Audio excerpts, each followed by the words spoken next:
Episode 24. Saat tangan Sheila ingin membuka pintu mobil, dengan cepat David menahannya. "Sheila, kau mau kemana?" ucap David memegang erat pergelangan tangan Sheila. "Aku ingin mencari kakak ipar. Aku tidak akan setuju jika Kak Zil berpisah dengannya dan menikah dengan Luna. David, kau tahu Luna itu wanita yang licik," ucap Sheila dengan nafas terengah-engah akibat berlari. "Aku tahu. Tetapi kita akan mencarinya kemana?" "Kemanapun, yang penting aku menemukannya." Di sisi lain, pantai ini?" ucap Diva saat turun dari mobil Dimas dan melihat pantai dari jarak jauh. "Iya, apa kau masih ingat?" ucap Dimas berdiri di samping Diva. Pantai Pasir Putih adalah tempat di mana Diva, Dimas, dan Tania sering berjalan sehabis pulang dari sekolah. Pantai itu menjadi satu-satunya tempat yang paling berharga bagi mereka, karena begitu banyak kenangan. Perlahan air mata Diva mengalir membasahi pipinya.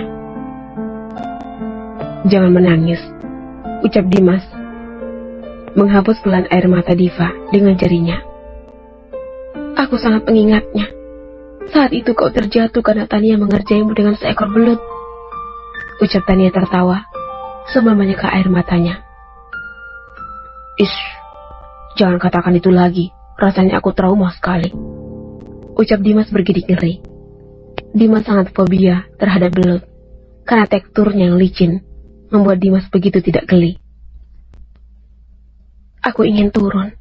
Apakah boleh?" tanya Diva menatap Dimas. "Tentu saja, kita kesini untuk turun ke pantai," ucap Dimas memegang tangan Diva. Mereka pun turun dan menyusuri pantai. Saat itu cuaca tidak terlalu panas. "Dimas, apa kau sudah bertemu Tania?" ucap Diva mencairkan suasana yang hampir hening. "Belum, aku terlalu sibuk mengurus Tuan Baylor, jadi aku belum sempat untuk menemui Tania." "Oh, begitu.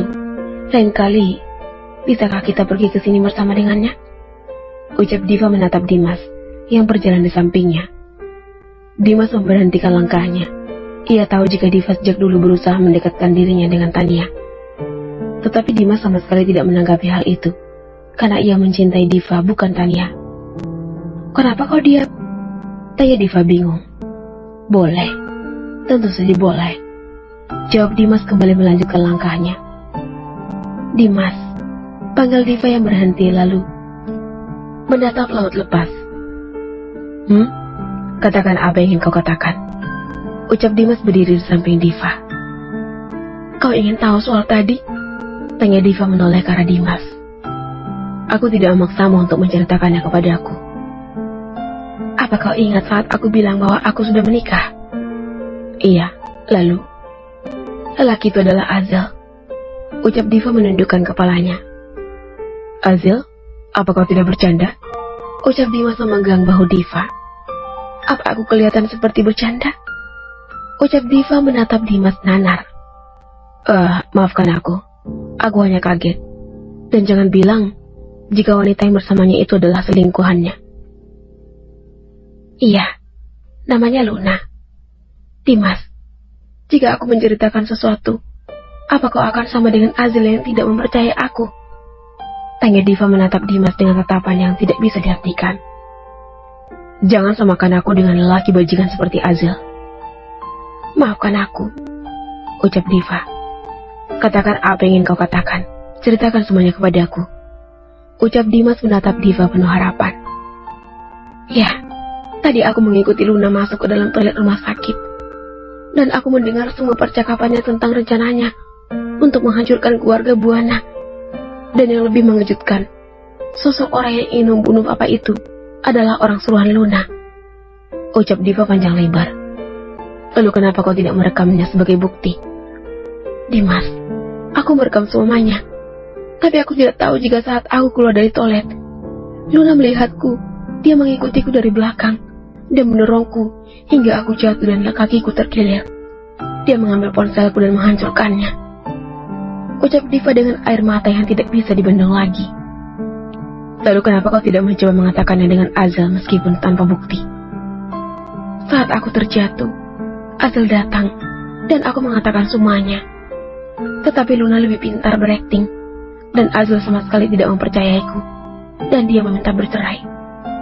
Ucap Diva menggigit bibir bawahnya, menahan sakit yang kian terasa di hatinya. Seketika Dimas menarik Diva ke dalam pelukannya. Mengapa penderitaanmu sampai saat ini belum berakhir? Batin Dimas. Menangislah. Aku yakin itu akan membuat suasana hatimu lebih tenang. Ingat, aku ada di sini. Tidak akan ada yang bisa menyakiti sekarang. Ucap Dimas mencium pucuk rambut Diva. Terima kasih. Kau sahabatku yang paling baik. Ucap Diva meluk erat Dimas. Meskipun sakit bagi Dimas saat Diva hanya menganggap dirinya sebagai sahabat, tapi ia menepi semua sakit hatinya dan terus menguatkan dia. Diva, tenanglah, aku akan membantumu untuk bicara kepada Azal agar dia mempercayaimu. Tidak ada yang perlu dibicarakan lagi.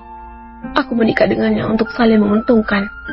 Pantas saja dia tidak bisa mencintaiku.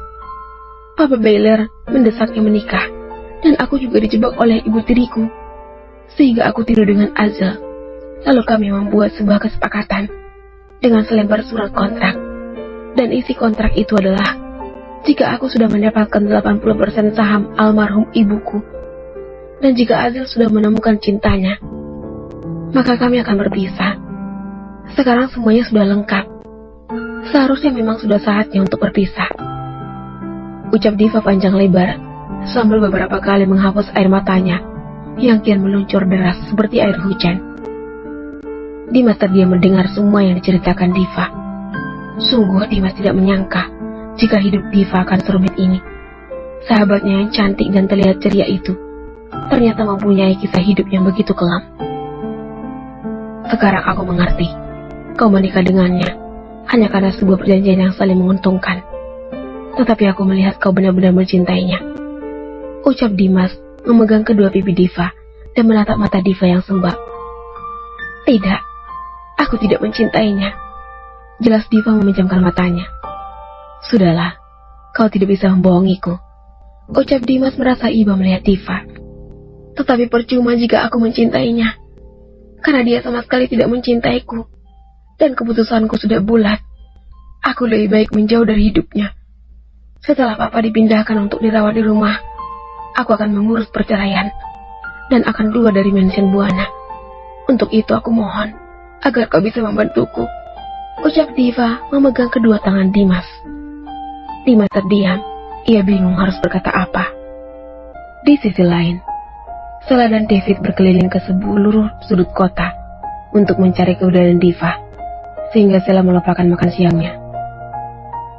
Sela, sebaiknya kita kembali ke rumah sakit. Ini sudah 3 jam, tetapi kita sama sekali belum menemukan nona muda.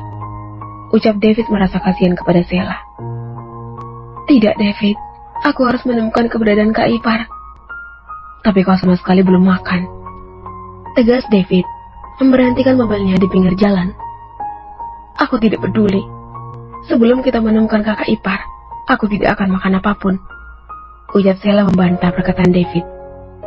Hei, dengarkan aku. Kita tidak akan menemukannya, karena kita tidak tahu nona muda dari mana. Ucap David, memegang tangan Sela. Aku tahu. Saat ini dia pasti mencari tempat yang sangat nyaman dan tenang. Tapi di mana? Kau saja tidak tahu apalagi aku. Ucap David mengusap kasar wajahnya. Tunggu, aku rasa aku tahu siapa yang bisa membantu kita. Ucap Sela menatap David. Siapa? Tania. Dia pasti tahu di mana Diva sekarang. Ya sudah, kalau gitu sekarang kita harus kembali ke rumah sakit.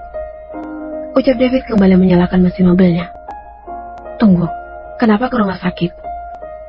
Apa kau sudah lupa jika sekarang Tania pasti sedang merawat ibunya di rumah sakit?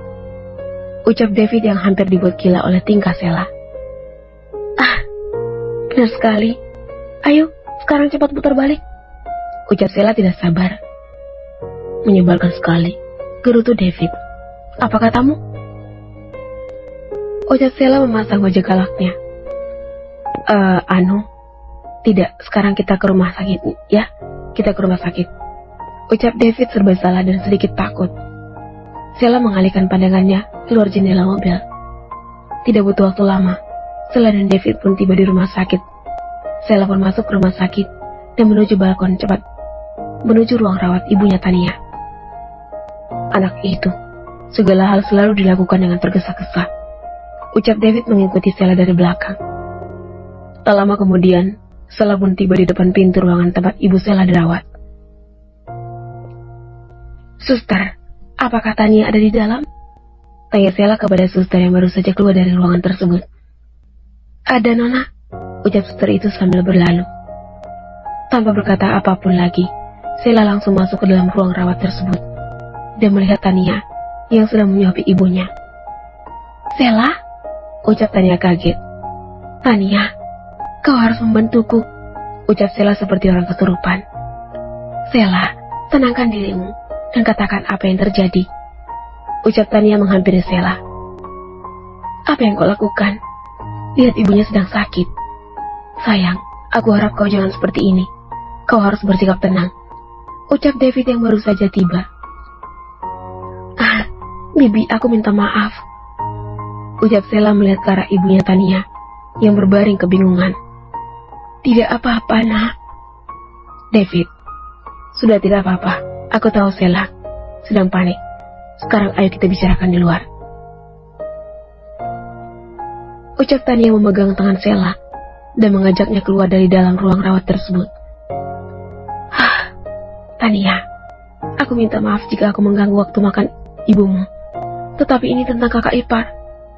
"Diva, ada apa dengannya?" tanya Tania kaget. "Ceritanya panjang. Kazil dan kakak ipar ingin berpisah," ucap Sheila kepada Tania. "Apa? Memangnya apa yang terjadi dengan rumah tangga mereka? Diva tidak pernah menceritakan apapun padaku," ucap Tania kaget dengan perkataan Sheila. "Kazil menemukan cinta pertamanya dan mereka kembali menjalin hubungan. Bukankah kau tahu pernikahan kakak ipar dan Kazil itu hanya karena surat perjanjian?" ucap Sheila memegang kepalanya yang terasa pusing. "Keterlaluan sekali." "Iya, aku tahu, Sheila. Tetapi aku melihat sesuatu yang aneh kepada Diva. Dia terlihat benar-benar mencintai Azel," ucap Tania memegang tangan Sheila. "Iya, apa yang kau lihat, aku juga melihatnya. Kakak ipar terlihat sangat mencintai Kak Zil, tetapi Kak Zil malah menyakitinya, dan sekarang rumah tangga mereka sudah hancur karena perempuan itu," ucap Sheila mengepalkan tangannya menahan emosi.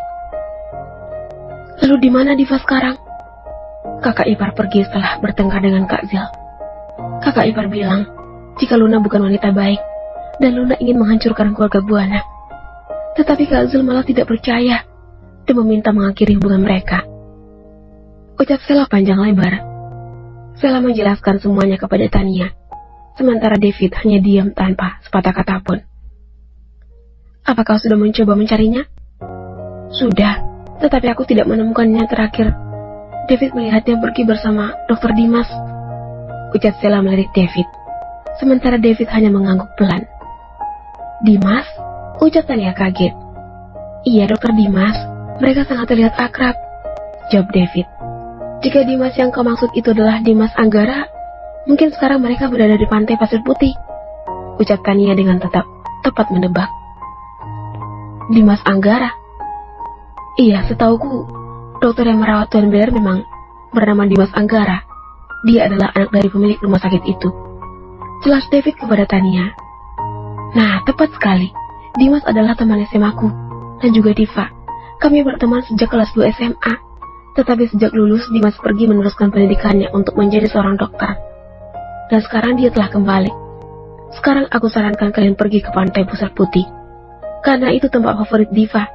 Dia selalu ke sana saat dirinya sedang terpuruk maupun bahagia," ucap Tania menjelaskan semuanya kepada Sheila. "Baiklah, terima kasih. Aku dan David akan ke sana sekarang," ucap Sheila bergegas menarik tangan David untuk segera pergi ke tempat yang telah dikatakan oleh Tania. "Baiklah, hati-hati," ucap Tania kembali masuk ke ruang rawat ibunya sambil terus memikirkan Diva. Di sisi lain, "Baiklah, jika itu keputusanmu, aku akan selalu membantumu," Jawab Dimas kembali memeluk Diva. Terima kasih, ucap Diva sekali lagi meneteskan air matanya di pundak Dimas. Apa aku boleh melihat ponselmu? Tanya Dimas melepaskan pelukannya. Tanpa berkata apapun, Diva mengeluarkan ponselnya yang sudah terlihat hancur dan tidak bisa menyala akibat lunak. Iya, kalau boleh tahu, mengapa kau ingin melihatnya? Tanya Diva bingung sambil mengelurkan ponselnya kepada Dimas. Aku punya teman yang jago dalam membenarkan benda-benda rusak. Siapa tahu dia bisa membenarkan ponselmu. Benarkah? Kalau begitu aku mohon agar kau memintanya untuk membenarkan ponselku, ucap Diva antusias. Tentu saja, sekarang kita pulang. Ini sudah hampir malam, ucap Dimas kepada Diva. Diva hanya menganggukkan kepalanya sambil tersenyum. To be continued.